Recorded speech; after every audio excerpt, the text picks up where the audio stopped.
This is the Mistress Carrie Situation Report for February 17th, 2023. Your daily entertainment headlines, industry info, and everything rock. Just announced, Disturbed are bringing their Take Back Your Life spring and summer tour to the Xfinity Center in Mansfield, Massachusetts on August 18th. Ginger has been announced as the opening act, with more announcements coming. Tickets are already on sale through Ticketmaster.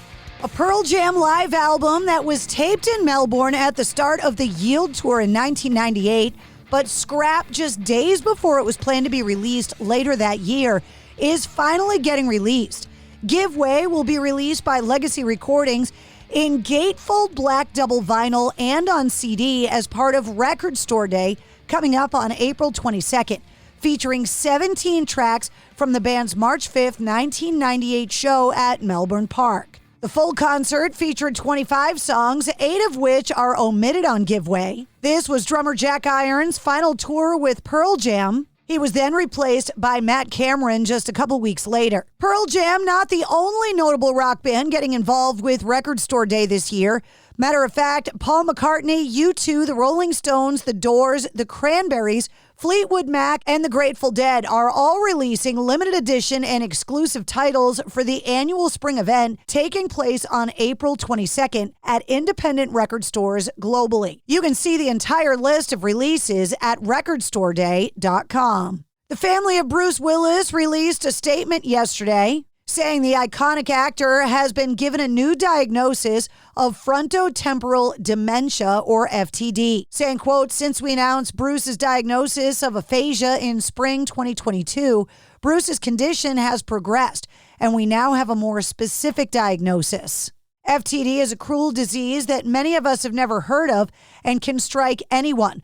For people under 60, FTD is the most common form of dementia, and because getting the diagnosis can take years, FTD is much more prevalent than we know. Today, there are no treatments for the disease, a reality that we hope can change in the years ahead.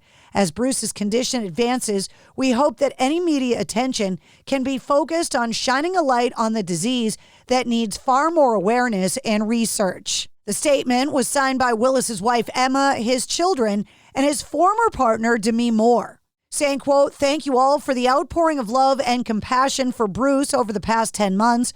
Your generosity of spirit has been overwhelming, and we are tremendously grateful for it." PBS has announced Elvis Costello and Burt Bacharach Sessions. It's part of special programming premiering on PBS stations starting Saturday, February 25th. Bacharach and Costello's decades-long partnership was captured in the public television series Sessions on West 54th, with the host, David Byrne, interviewing the duo between performances. Songs in the program included Toledo, Painted from Memory, In the Darkest Place, I Still Have That Other Girl, and God Give Me Strength. Priscilla Presley, the former wife of late rock icon Elvis Presley, has denied Bam Margera's story that she gave the Jackass personality some of Elvis's personal items. Earlier this month, Bam shared photos of himself with Priscilla and hip-hop artist Yellow Wolf, along with Navarone Garibaldi, Priscilla's adult son, and the singer of the band, Them Guns. It was reported that Priscilla had gifted Bam one of Elvis's robes and a ring. Bam said he gave the robe to his father and gave the ring to Yellow Wolf. But now, in an update from TMZ, Priscilla has refuted that she gave the items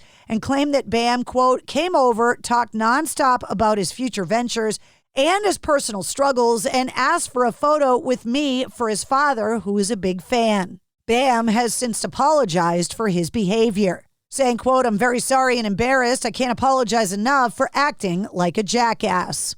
Depeche Mode have added a new fall leg of their North American tour. Dates are added to the Memento Mori World Tour in support of the band's upcoming new album, Memento Mori, set for release on March 24th. The new dates start on September 21st in Mexico City and wrap up December 15th in Los Angeles. That includes a date in Boston, Massachusetts at the TD Garden on Halloween night. Geezer Butler, legendary former bassist and lyricist for Black Sabbath, is putting out his autobiography, Into the Void, From Birth to Black Sabbath and Beyond, coming up on June 6th. It's being released in North America via HarperCollins imprint Day Street Books. According to the official press release, quote, "It's a rollicking, effusive, and candid memoir by the heavy metal musician and founding member of Black Sabbath, covering his years as the band's bassist and main lyricist throughout his late career projects, and details how one of rock's most influential bands formed and prevailed."